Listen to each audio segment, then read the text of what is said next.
नमस्कार विद्यार्थी मित्रांनो, आज आपण तुमच्या इंग्रजीचा 4.5 नाव काय आहे? The last lesson. हा लेसन आपण मराठीमधून समजून घेणार आहोत. तर ऐकताना तुम्ही इमॅजिन करत चला, जे जे प्रसंग या लेसनमध्ये घडतात ते तुम्ही कल्पना करून समजून घेत चला. ठीक आहे. आणि हा मराठीमधून ऐकल्यानंतर तुम्ही इंग्रजीचा जो व्हिडिओ रीडिंगचा जो अपलोड केलेला आहे तो पण बघा, जेणेकरून तुम्हाला म्हणजे तुम्ही मराठीमधून जर व्यवस्थित समजून घेतले तर तो तुम्हाला इंग्लिशमधून ऐकताना किंवा टेक्स्टबुकमधून वाचताना पण तुम्हाला तो व्यवस्थित समजेल. तर चला सुरुवात करूया. The last lesson. त्या दिवशी सकाळी शाळेत जायला मला चांगलाच उशीर झाला होता आणि मनामध्ये मोठी धास्तीही होती, जास्त करून. कारण आमचे शिक्षक श्री हॅमेल यांनी आधीच सांगितले होते की ते पार्टिसिपल्सवर प्रश्न विचारणार आहेत आणि मला तर त्याबद्दल एक अक्षरही माहीत नव्हते. क्षणभर मला वाटले की पळून जावे आणि पूर्ण दिवस शाळेबाहेरच घालवावा. दिवस कसा छान उबदार होता, लखलखीत होता. जंगलातील झाडांमध्ये पक्ष्यांची किलबिल चालू होती आणि लाकडाच्या गिरणीमागे उघड्या शेतात प्रशियन शिपायांची कवायत सुरू होती. टाउन हॉलच्या समोरून जाताना वार्ताफलकासमोर मला खूप गर्दी दिसली. गेली 2 वर्षे सर्व वाईट बातम्या इथूनच कळत होत्या. मला वाटले, आज काय घडले असेल. तेथून जितके जोरात मला जाता येईल तितक्या वेगात मी निघालो. पण लोहार काका, घड्याळजी व त्याचा शिकाऊ मदतनीस जे तिथे वार्ताफलक वाचत होते त्यांनी मला हाक मारली. अरे बाळा, कशाला इतक्या वेगात पडतोस? तू आरामात शाळेत पोहोचशील. मला वाटले ते माझी थट्टा करीत आहेत, म्हणून जोरात पळत मी हॅमेल सरांच्या छोट्याशा बागेत धापा टाकत पोहोचलो. साधारणतः शाळा उघडली की तेथे खूप धांदल असे आणि अगदी रस्त्यावरही ती ऐकू येत असे. डेस्कच्या फळ्यांची उघडझाप, धडे एकसुरात मोठ्याने पुन्हा पुन्हा म्हणणे आणि शिक्षकांची टेबलावर रूळ आपटणे इत्यादी. पण आज सर्व शांत शांत वाटत होते. मी खिडकीतून पाहिले. माझे सर्व वर्गमित्र आपापल्या जागी बसले होते आणि आमचे हॅमेल सर त्यांचा तो भयंकर लोखंडी रूळ काखेत दाबून धरून वर्गात फिरत होते. मला दार उघडून सर्वांच्या समोरून वर्गात जावे लागणार होते. तुम्हाला कल्पना असेल मी किती घाबरलो होतो व ओशाळलो होतो. पण विशेष काही घडले नाही. हॅमेल सरांनी मला पाहिले आणि प्रेमाने म्हणाले, फ्रान्स बाळ, जा लवकर, तुझ्या जागेवर बस. आम्ही तू येण्यापूर्वीच सुरुवात केली आहे. मी बाकावरून उडी मारीत माझ्या जागेवर बसलो. माझी भीती थोडी कमी झाल्यावर मी पाहिले, आमच्या सरांनी त्यांचा सुरेख हिरवा कोट, चुन्याची झालर असलेला शर्ट आणि छोटी रेशमी नक्षीदार टोपी आज घातली होती. ते बक्षीस समारंभ किंवा तपासणीच्या वेळीच फक्त ते घालत असत. शिवाय आज सर्व शाळाच वेगळी आणि गंभीर वाटत होती. पण मला सगळ्यात आश्चर्य वाटले ते म्हणजे शेवटच्या बाकांवर गावकरी मंडळी आमच्यासारखीच शांतपणे बसली होती. 3 कोपरे असलेली हॅट घातलेले वृद्ध होसर, माजी महापौर, माजी पोस्टमास्तर आणि असे अनेक जण. सर्वजण दुःखी दिसत होते. मी हे सर्व आश्चर्याने बघत असताना हॅमेल सर खुर्चीवर बसले आणि मघाशी माझ्याशी ज्या गंभीर पण मवाळ आवाजात बोलले तसेच सर्वांना म्हणाले, मुलांनो, माझा हा शेवटचा तास आहे. बर्लिनहून फतवा आला आहे की यापुढे ॲल्सेस आणि लॉरेन येथील शाळांतून केवळ जर्मन भाषेतूनच शिक्षण दिले जाईल. आता उद्या नवीन शिक्षक येतील. आजचा हा तुमचा फ्रेंच भाषेचा शेवटचा तास आहे. म्हणून तुम्ही सर्वांनी नीट लक्ष द्यावे असे मला वाटते. सरांचे हे शब्द माझ्यासाठी मोठी भयंकर बातमी होती. अच्छा अच्छा अच्छा, म्हणजे टाउन हॉलजवळील वार्ताफलकावर ही बातमी होती तर. आज माझा फ्रेंच भाषेतला शेवटचा धडा. खरे म्हणजे मला कसेबसे फ्रेंच लिहिता येते. आता ते कधीच शिकावे लागणार नाही. आता मला इथेच थांबले पाहिजे. आतापर्यंत मी काही शिकलो नाही याचे मला फार वाईट वाटते. पक्ष्यांची अंडी शोध, सार नदीच्या काठावर भटक, हेच मी केले.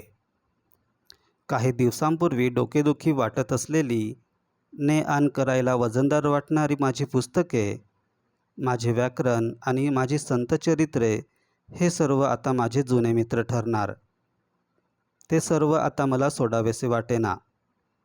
आणि माझे हॅमेल सरसुद्धा. ते आता जाणार, पुन्हा कधीही भेटणार नाहीत.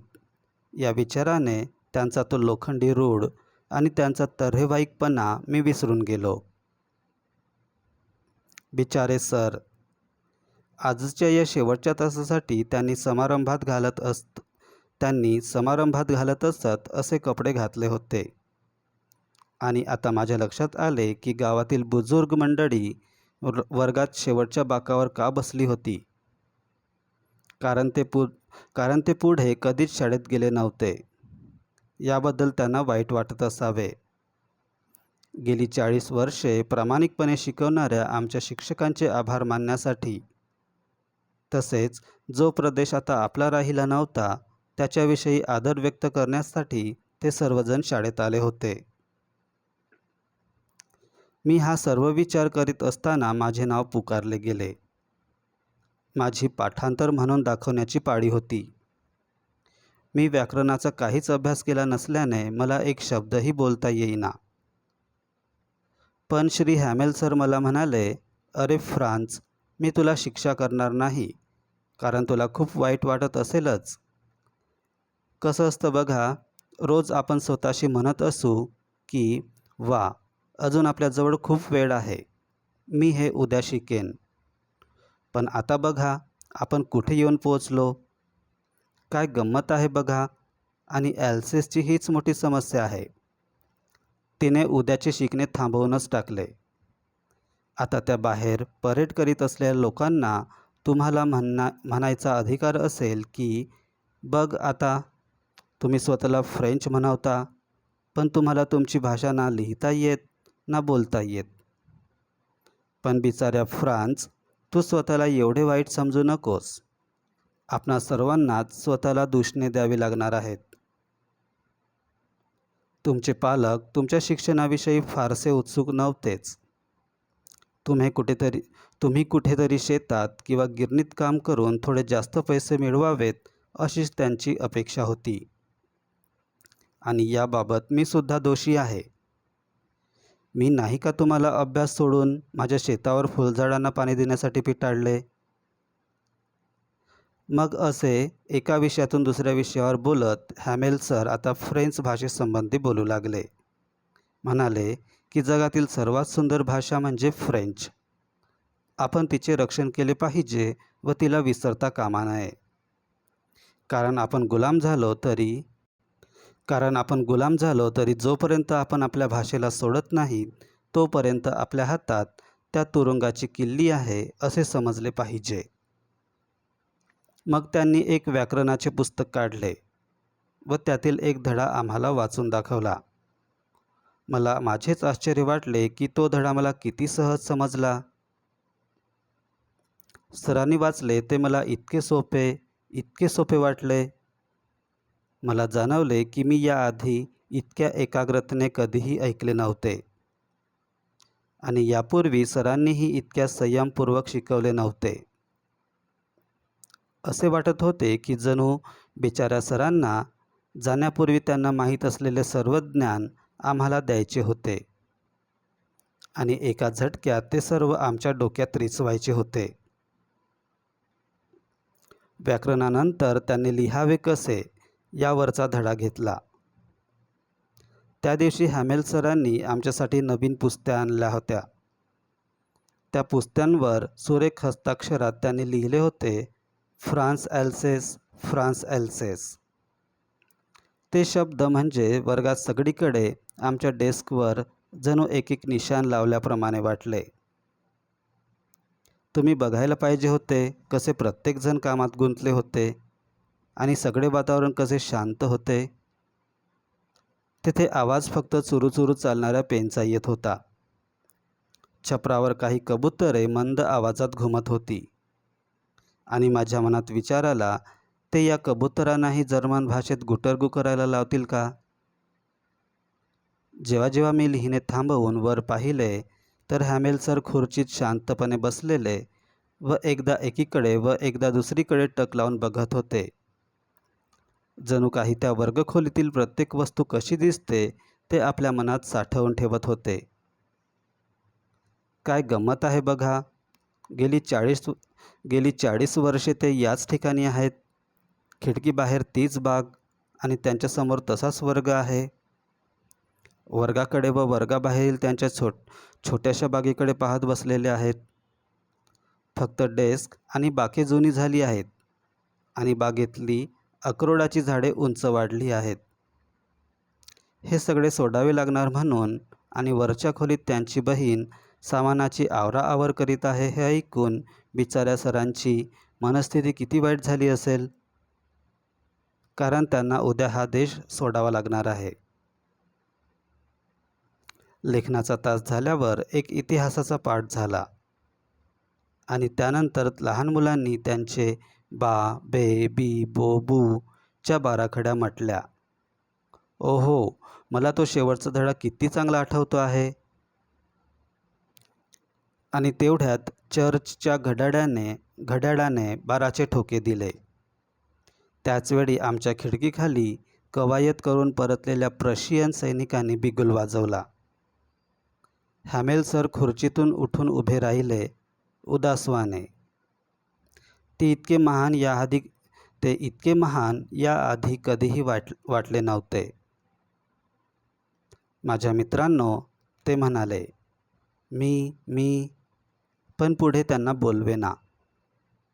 मग ते फळ्याकडे वळले, खडू हातात घेतला आणि सर्व शक्तिनिशी शक्य तेवढ्या मोठ्या अक्षरात त्यांनी लिहिले, फ्रान्स चिरायू होवो, फ्रान्स चिरायू होवो.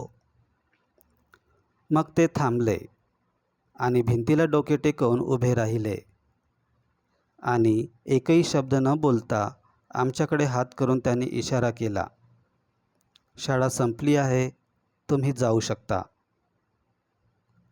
या धड्याचे ऑथर आहेत अल्फोन्स दोडे. आता तुम्ही इंग्लिशमधून जो व्हिडिओ रेकॉर्ड केला आहे मी तो ऐका.